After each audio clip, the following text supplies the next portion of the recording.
Assalamualaikum warahmatullahi wabarakatuh.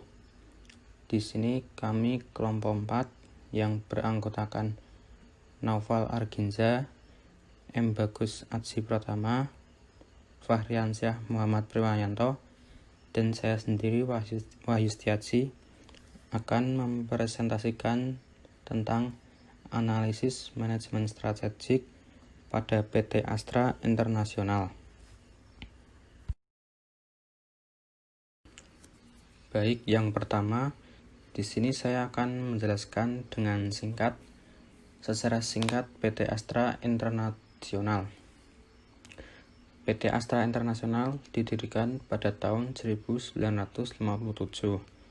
Kemudian pada tahun 1966, di saat perekonomian sedang sulit-sulitnya, Astra menjadi importir aspal dari Jepang dan juga menjadi importir alat-alat berat seperti truk. Kemudian pada tahun 1969, Astra menjadi agen tunggal Toyota di Indonesia. Kemudian mulai tahun 1970, Astra secara perlahan-lahan ditunjuk menjadi distributor dari berbagai hasil produksi Jepang, di antaranya menjadi distributor tunggal sepeda motor Honda, serta distributor alat-alat perkantoran produksi Fuji Xerox di Indonesia. Kemudian pada tahun 1972, Astra memasuki bisnis perdagangan dan penyewaan alat berat melalui pendirian PT United Tractor pada tahun 1972. Sementara itu, Astra juga ditunjuk menjadi agen tunggal pemasaran produk-produk Daihatsu pada tahun 1973. Kemudian pada tahun 1990, Astra melakukan penawaran umum perdana atas 30 juta lembar sahamnya di Bursa Efek Jakarta yang kini menjadi Bursa Efek Indonesia. Kemudian pada tahun 2016, Astra meluncurkan lini bisnisnya yang ke-7, yaitu lini bisnis properti. Kemudian jenis industri dari PT Astra International. Sesuai dengan anggaran dasar perseroan, kegiatan usaha yang dapat dijalankan oleh perusahaan mencakup perdagangan umum, perindustrian, pertambangan, pengangkutan, pertanian, pembangunan, jasa dan konsultasi. Hingga tahun 2019, Astra telah mengembangkan bisnisnya dengan menerapkan model bisnis yang berbasis sinergi dan terdiversifikasi pada 7 segmen usaha yang terdiri dari: yang pertama yaitu otomotif, kedua jasa keuangan, ketiga alat berat, pertambangan, konstruksi dan energi, keempat agribisnis, kelima infrastruktur dan logistik, keenam teknologi informasi, dan ketujuh yaitu bisnis properti. Visi PT Astra International yang pertama, menjadi salah satu perusahaan dengan pengelolaan terbaik di Asia Pasifik dengan penekanan pada pertumbuhan yang berkelanjutan dengan pembangunan kompetensi melalui pengembangan sumber daya manusia, struktur keuangan yang solid, dan kepuasan pelanggan serta efisiensi. Yang kedua, menjadi perusahaan yang mempunyai tanggung jawab sosial serta ramah lingkungan. Selanjutnya, misinya yaitu sejahtera bersama bangsa dengan memberikan nilai terbaik kepada stakeholder kami. 9 komponen karakteristik misi menurut Fred R. David. Yang pertama, konsumen.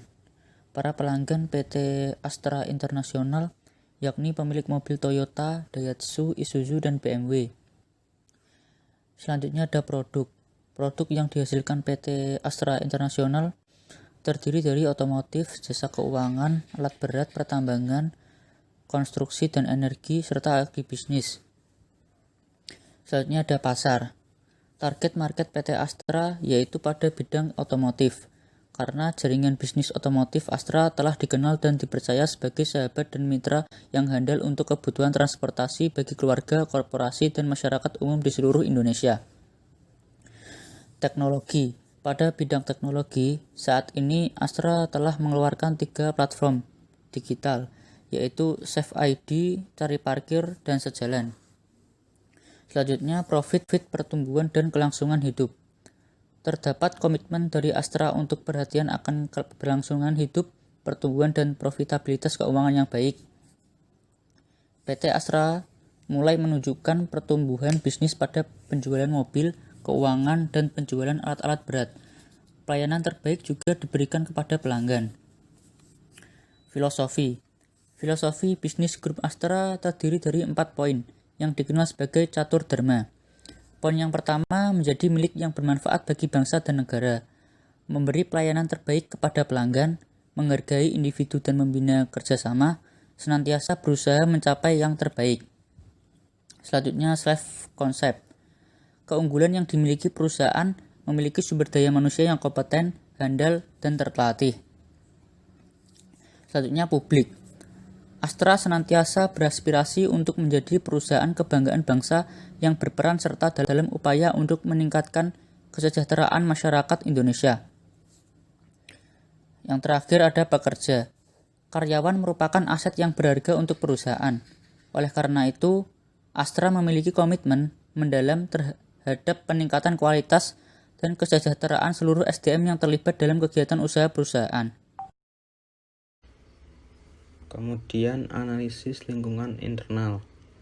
Yang pertama yaitu peluang. 1. Banyaknya jumlah penduduk di Indonesia. Jumlah penduduk Indonesia 2020 hingga tahun mendatang diperkirakan makin padat. Proyeksi jumlah penduduk Indonesia pada 2025 adalah 284 juta jiwa dan 296 juta jiwa di tahun 2030. Pada tahun 2035, jumlah penduduk Indonesia diproyeksikan mencapai 305 juta jiwa. Hal ini menjadi peluang Astra untuk menjual produk-produk atau layanannya kepada masyarakat di Indonesia. Yang kedua, membangun kemitraan dengan para pelanggan. Membangun kemitraan dengan para pelanggan sangatlah penting untuk meningkatkan citra perusahaan. Misalkan memberikan reward kepada pelanggan setelah membeli sebuah produk di perusahaan. Kemudian yang ketiga yaitu memperluas lingkup usaha dan kerjasama secara internasional. PT Astra menandatangani kerjasama dengan Plug and Play di tingkat Asia Pasifik di Singapura. Plug and Play merupakan startup akselerator asal Silicon Valley, sekaligus penghubung antara startup dan perusahaan besar dan ternama di seluruh dunia.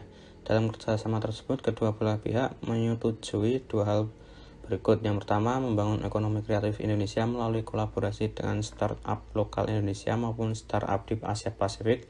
Kedua, Plug and Play membantu Astra dalam mengembangkan strategi digitalisasinya. Kemudian ancaman. Yang pertama yaitu terlambatnya kedatangan suku cadang dari pemasok.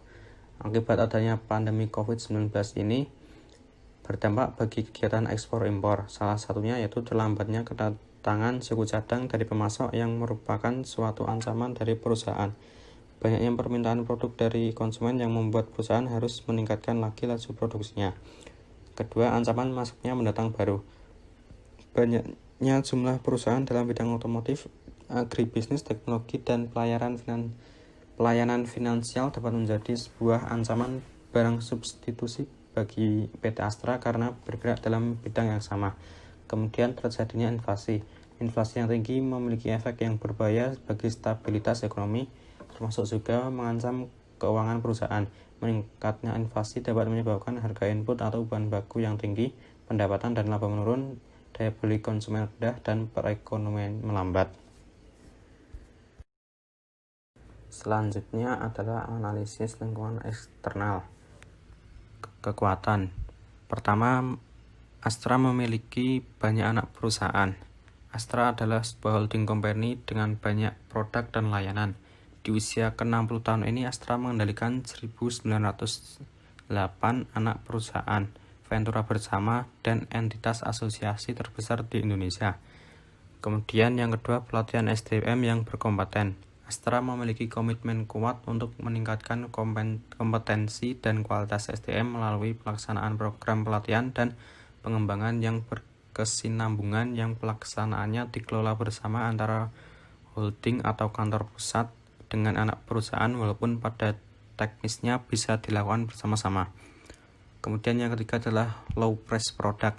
Harga jual produk yang terjangkau semakin membuat masyarakat mudah untuk membeli produk dari Honda.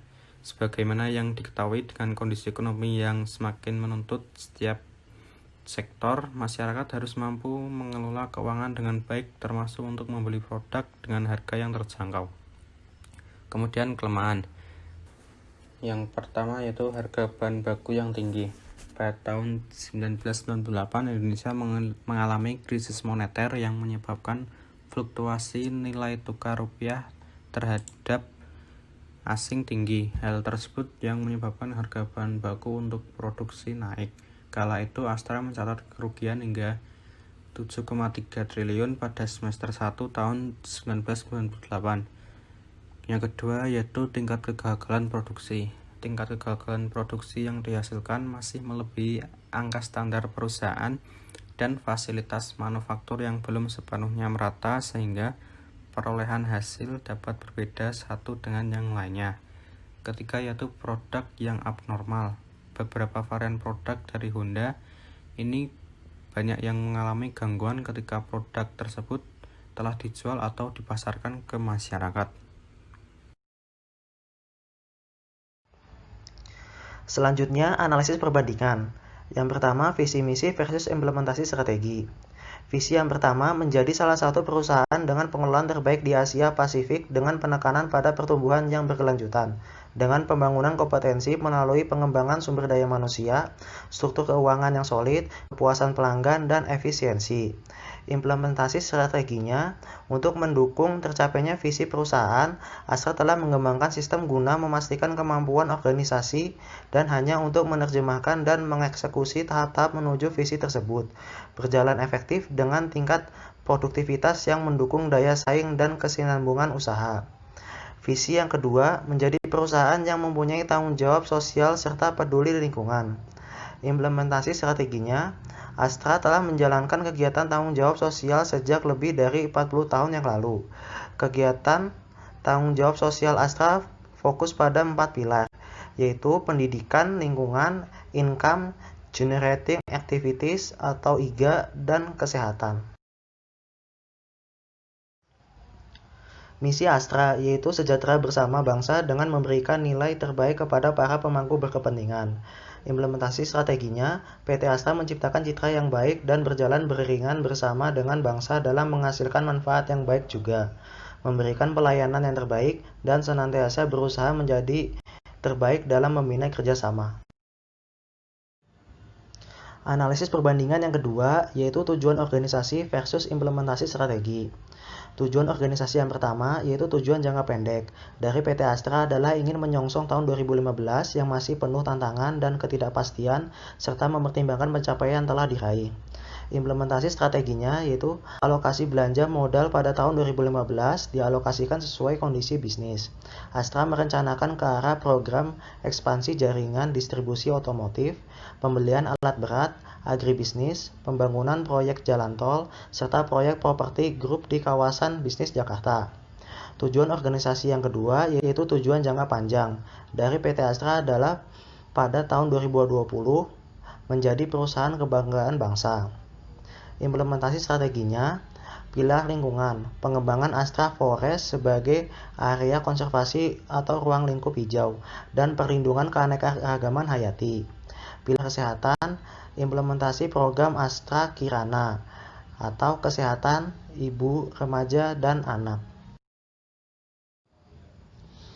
Analisis perbandingan yang ketiga yaitu strategi versus implementasi strategi. Strategi yang pertama yaitu strategi korporat.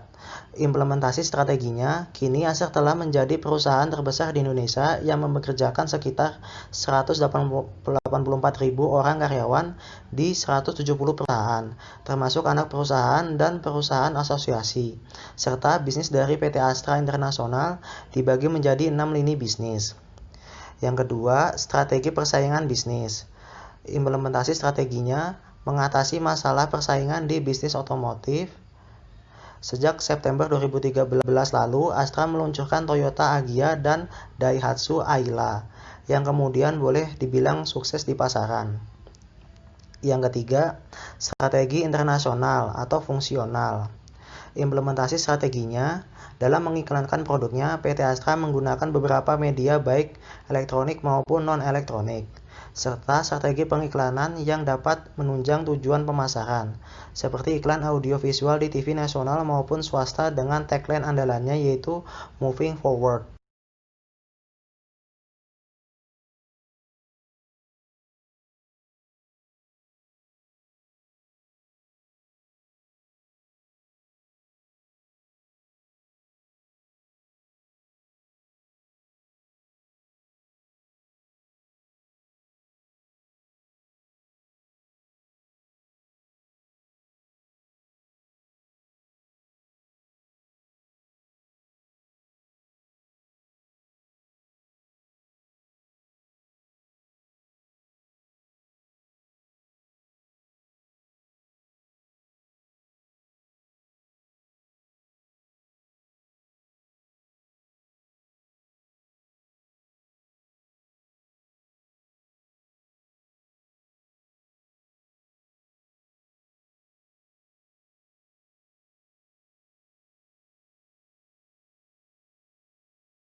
Yang selanjutnya yaitu strategi persaingan bisnis.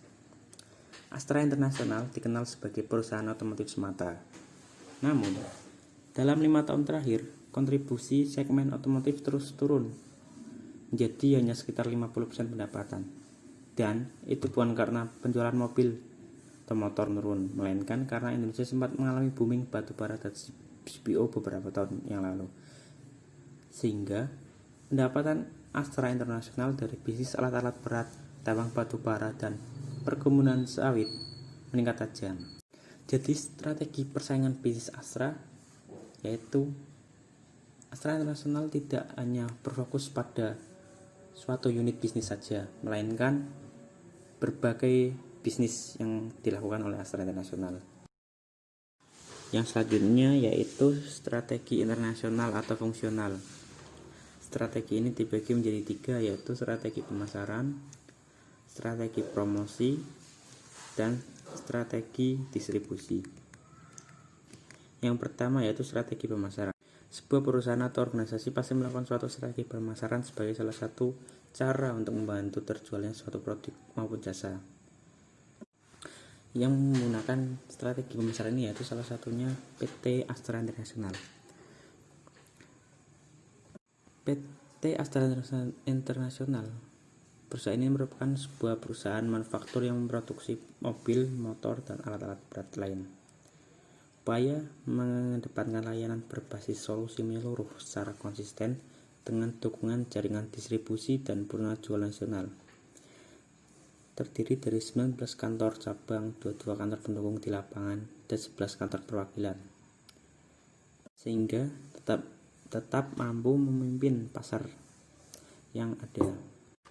Pola layanan end-to-end solution, fasilitas call center 24 jam, dan penyediaan ragam produk beserta suku cadang yang komprehensif dan terdepan yang terus dikembangkan mampu memelihara dan mendongkrak loyalitas pelanggan. Yang selanjutnya yaitu strategi promosi. Strategi promosi terbagi menjadi 4, yaitu yang pertama personal selling atau penjualan tatap muka, sales promotion atau promosi penjualan, direct marketing atau penjualan langsung, dan advertising periklanan. Salah satu kegiatan personal selling dari PT Astra adalah dengan menggunakan menjual langsung dari rumah ke rumah, door to door. Dan kegiatan selanjutnya yaitu dengan melalui pesan surat menyurat, di mana pihak Astra mempromosikan produknya melalui e-katalog berupa link yang dikirimkan melalui email. Yang kedua yaitu sales promotion atau promosi penjualan. Sales promotion adalah salah satu bagian promosi yang sedang gencar dilakukan oleh PT Astra. Promosi penjualan terdiri dari intensif jangka pendek untuk mendorong pembelian atau penjualan dari suatu produk atau jasa. Promosi penjualan yang dilakukan oleh PT Astra atau PT Toyota Astra Motor adalah consumer promotion, trade promotion, dan sales force promotion. Yang selanjutnya yaitu direct marketing atau penjualan langsung. Kegiatan direct marketing dari PT Astra adalah dengan menggunakan penjualan langsung dengan face to face, di mana calon pelanggan dapat langsung mendatangi showroom produk Toyota terdekat dan mendapatkan pelayanan terbaik serta informasi yang diinginkan. Yang selanjutnya yaitu advertising atau periklanan. Periklanan bersifat menjangkau masyarakat luas atau massal, tidak pribadi tapi secara langsung dengan audiens impersonal, dan dapat menyampaikan gagasan secara meyakinkan dan menimbulkan efek yang dramatis atau agresif. Yang terakhir yaitu strategi distribusi. Strategi distribusi yang menyalurkan produk dari PT Astra melalui main dealer. Dealer dan main dealer bekerja sama untuk lebih meningkatkan penjualan produk. Sistem yang digunakan adalah push to push, yaitu dengan cara memesan unit produk 2 minggu secara pasca pengiriman barang. Dengan demikian tidak ada terjadi penumpukan stok di gudang karena sebelumnya dealer telah membuat perencanaan penjualan. Jadi barang yang dikirim sesuai dengan permintaan.